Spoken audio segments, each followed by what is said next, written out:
Hello everyone, कैसे हैं आप सब। आज हम पढ़ेंगे हिंदी साहित्य के इतिहास में भक्तिकाल और भक्तिकाल में भी निर्गुण संत काव्यधारा, जिसमें ज्ञानाश्री शाखा।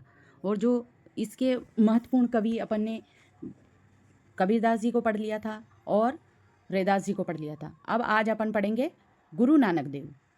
तो गुरु नानक देव सिख धर्म के संस्थापक थे।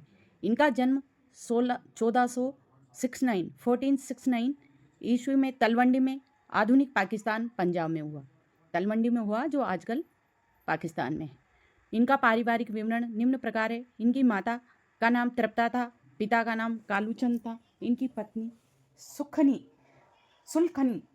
था। इनकी पत्नी का नाम सुलखनी था। इनके पुत्र का नाम श्रीचंद था। यह वही श्रीचंद है जिन्होंने उदासी संप्रदाय का प्रवर्तन किया। और दूसरे पुत्र का नाम है लक्ष्मीचंद। इनकी रचनाएं हैं रही रास, सोहिला, असादीवार, जपूजी। इस जो जपूजी रचना है, इसमें नानक के जीवन दर्शन का सार देखा जा सकता है। और इनकी जो एक और रचना है नसीहतनामा, जो खड़ी बोली में लिखी गई है। इनके बारे में महत्वपूर्ण तथ्य हैं कि गुरु नानक की वाणी गुरु ग्रंथ साहिब के महला प्रकरण को खंड कहा गया है मिलती है। इनकी गुरु ग्रंथ साहिब गुरु नानक की वाणी को गुरु ग्रंथ साहिब के महला प्रकरण या खंड में मिलती है। इनकी रचनाएं पर पंजाबी भाषा का प्रभाव होता था। इनमें रहस्यवाद की गहरी छाप मिलती है। नसीहतनामा में सूफी प्रभाव की झलक या बानगी देखने को मिलती है। संतों में ये सर्वाधिक भ्रमणशील संत माने जाते हैं। ये सर्वाधिक स्त्री सम्मान की बात करने वाले और स्त्री समर्थक संत थे। संतों में गुरु नानक पहले ऐसे संत थे जिन्होंने विदेशी आक्रमणकारियों के खिलाफ कलम उठाई। ये जो वाद्य यंत्र बजाते थे उसको ये रबाब बजाते थे, उसको कहते हैं, ये जो वाद्य यंत्र बजाते थे उसको रबाब कहते हैं। और इनके जो शिष्य थे मर्दाना, वो सारंगी बजाते थे। इनकी प्रसिद्ध पंक्तियां हैं कि जगत में झूठी देखी प्रीति, अपने अपने स्वार्थ में क्या दायरा क्या मीत। मतलब कि सब अपने अपने स्वार्थ में रमे हुए हैं। इसमें कौन तो पत्नी है और कौन मित्र है, ये नहीं देखा जाता। संत सुंदरदास जी दूसरे एक संत हुए हैं, वह है संत सुंदरदास जी।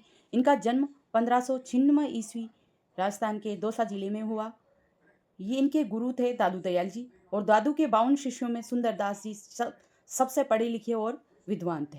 सुंदरदास जी दादू दयाल के शिष्य थे और इनके जो 52 शिष्य माने गए हैं दादू दयाल जी के, उनमें सुंदरदास जी सबसे पढ़े लिखे और विद्वान थे। इनकी रचनाएं हैं ज्ञान समुद्र, सुंदर विलास।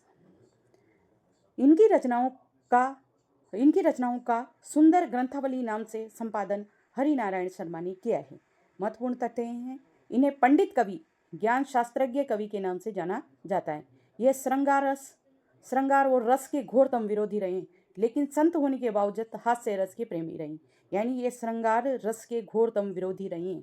इन्होंने नंददास की रस मंजरी, केशवदास की रसिक प्रिया और सुंदर कविराय की सुंदर श्रृंगार जैसी रचनाओं का घोर विरोध किया।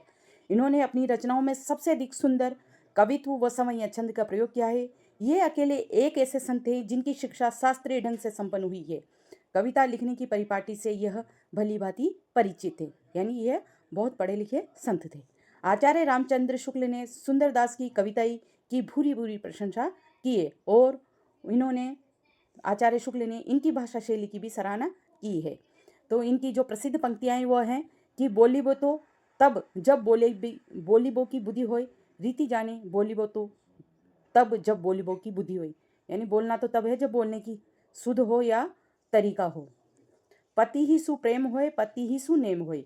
ये सब सुंदरदास जी की प्रसिद्ध पंक्तियां हैं। तीसरे संत हुए हैं दादू दयाल जी।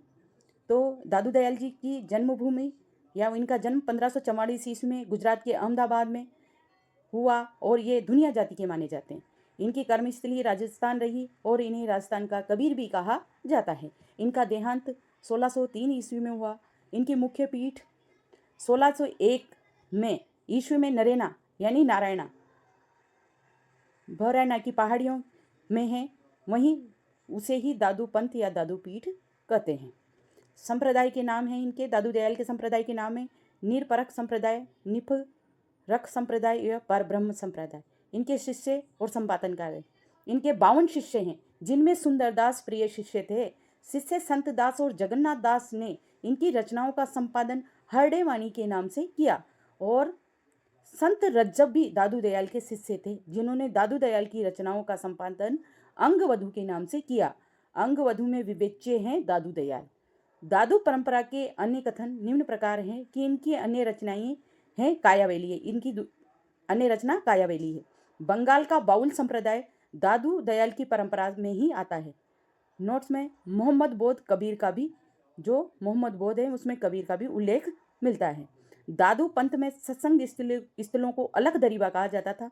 तो प्रश्न बन जाता है कि अलग दरीबा किसे कहते हैं? तो दादू पंथ के सत्संग स्थलों को अलग दरीबा कहते हैं, या अलग दरीबा का संबंध किससे है? तो है दादू पंथ से। दादू दयाल के पुत्र हैं मिस्किन दास जी, गरीब दास जी। गरीब दास ने दादू परंपरा को आगे बढ़ाया। इनकी दादू दयाल की प्रसिद्ध पंक्तियां हैं, अपना मस्तक काट के वीर हुआ कबीर। दूसरी पंक्ति है कि निर्गुण ब्रह्म को कियो समाधु तभी चले कबीर साधु। भाई रे ऐसा पंथ हमारा है पख रहित पंथ ये पूरा बरन एक आधारा। वाद विवाद काहू ते नहीं मैं भी जग ते न्यारा। और इसी के साथ दादू दयाल जी की पंक्तियां यहीं खत्म होती हैं। आगे देखिए संत मलूकदास जी। इनका जन्म संत मलूकदास जी का जन्म 1574 ईस्वी में इलाहाबाद यूपी में हुआ। इनकी भाषा ब्रज थी और ब्रज प्लस अवधी थी। इनके बारे में विशेष तथ्य हैं कि इन्हें आलसियों के महामंत्र का ज्ञाता कहा जाता है। मलूकदास जी ने के बारे में कहा जाता है कि इन्होंने आलसियों का महामंत्र दिया। विशेष नोट है कि सुखदेव इनका भांजा था और सुखदेव दास ने मलूकदास जी की जीवनी लिखी है। इनकी रचनाएं ज्ञान बोध, जिसे परोक्ष भी कहते हैं, भक्त वच्छावली, भक्त विरुदावली, पुरुष विलास, 12 कड़ी, ज्ञान परोक्ष, रामावतार लीला, ध्रुव लीला, हंस चरित, जो हंस चरित है, रतन खान है। इनकी प्रसिद्ध पंक्तियां हैं जिसके बारे में कहा गया है कि ये आलसियों का महामंत्र है। तो अजगर करे न चाकरी, पंछी करे न काम, दास मलुका गए कि सबकी दाता राम। ये पंक्तियां प्रसिद्ध पंक्तियां मलुकदास जी ने लिखी हैं। अब 5वें संत हुए हैं धर्मदास जी। तो इनकी रचनाएं हैं अमर सुख निदान। इसमें धर्मदास ने अपना स्वयं का जीवन चरित्र लिखा है अमर सुख निदान में। इनके बारे में विशेष तथ्य हैं कि धर्मदास वही हैं जिन्होंने कबीर की रचना बीजक का संपादन किया, वो उनकी गद्दी तथा परंपरा को भी आगे बढ़ाया। ये वही धर्मदास जी हैं। तो इन्होंने रचना लिखी अमर सुख निदान, जिसमें उन्होंने स्वयं की जीवनी लिखी है। फिर छठे संत हुए हैं हरिदास निरंजनी। इनका जन्म हुआ है 1455 ईस्वी राजस्थान में। प्रारंभ में ये उड़ीसा में प्रचार प्रसार किया इन्होंने। इनका जो संप्रदाय है ये निरंजनी संप्रदाय के प्रवर्तक हैं। इस संप्रदाय को नाथों व संतों के बीच की कड़ी के रूप में माना जाता है या जाना जाता है। इनकी रचनाएं हैं अष्टपदी जोग ग्रंथ, जो इम्पोर्टेंट है, पूजा जोग ग्रंथ है, जोग ग्रंथ है, समाधि जोग ग्रंथ है, निरपक मूल ग्रंथ है, संग्राम जोग ग्रंथ है। फिर 7वें संत हुए हैं संत रज्जब जी। तो इनका जन्म संत रज्जब जी का जन्म 1567 ईस्वी में सांगानेर जयपुर के पठान परिवार में हुआ। इनके बारे में विशेष बातें हैं कि आजीवन दूल्हे के वेश में रहे। इन्होंने दादू दयाल की रचनाओं का संकलन अंगवधु के नाम से संपादन किया। इनकी मुख्य रचनाएं सबंगी यानी सर्वांगी और छप्पाई।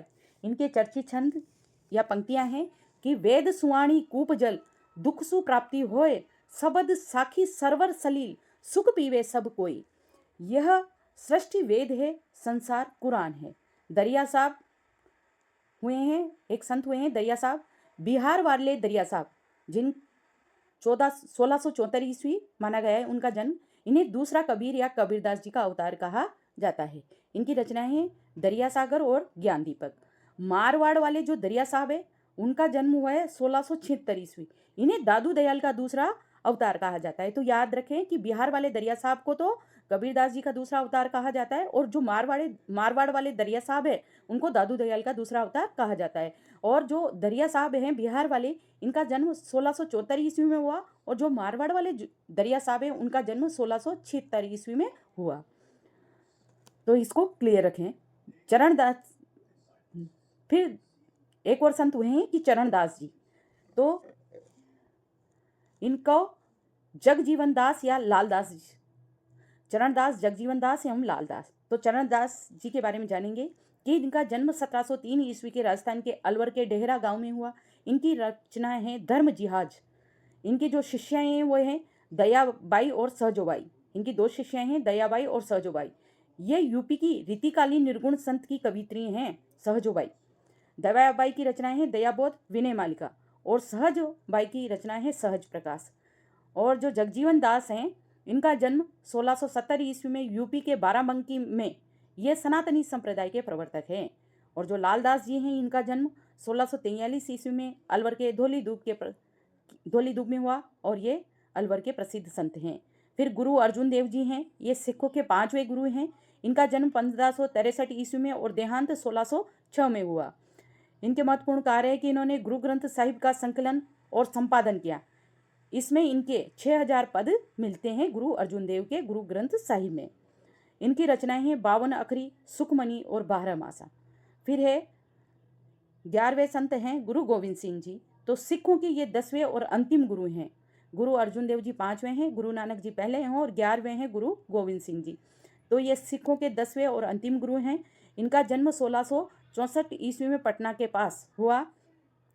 इन्हें महत्वपूर्ण कार्य किया, दशम पातशाह ग्रंथ का संपादन किया। इन्होंने दशम पातशाह ग्रंथ का संपादन किया।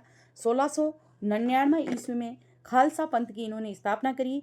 इनके 5 शिष्यों को 5 ककार धारण करवाए। इन्हें अपने शिष्यों को 5 ककार धारण करवाए, जिसमें है गंगा, कृपाण, कड़ा, केस और कच्छा।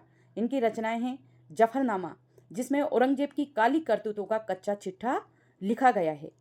इनकी दूसरी रचना है विचित्र नाटक, जो इनकी आत्मकथा के रूप में लिखी गई है। गोविंद रामायण लिखी है इन्होंने। चंडी चरित्र लिखा है, जो वीर रस से पूर्ण अनुदित रचना है, जो दुर्गा सप्तशती का अनुवाद है चंडी चरित्र। फिर एक और संत हैं अक्षरानन्य। ये रीतिकाल के संत थे। इन्होंने एमपी मध्य प्रदेश के दतिया में प्रचार प्रसार किया।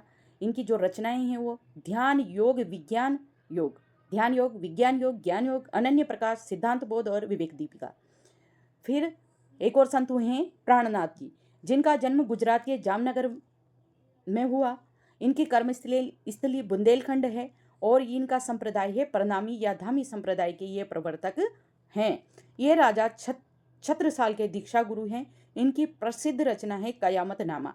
ये प्रसिद्ध पंक्तियां हैं, छत्ता तेरे राज में धक धक धरती होए, जित जित घोड़ा मुख करे, तित तित फतेह होए। मतलब छत्रपति जी के लिए छत्ता, यहाँ छत्रपति जी के लिए आया है, छत्रपति जी ने राजा छत्रसाल के लिए आया है कि छत्ता तेरे राज में धक धक धरती होए और जित जित घोड़ा मुख करे, तित तित फतेह होए। यानी तेरा घोड़ा जिधर जिधर भी मुंह करता है उधर उधर तुझे विजय प्राप्त होती है। ये प्रसिद्ध पंक्तियां हैं, प्राणनाथ जी ने लिखी और इनकी प्रसिद्ध रचना है कयामतनामा। इसी के साथ आज का टॉपिक यहीं ख़त्म करते हैं।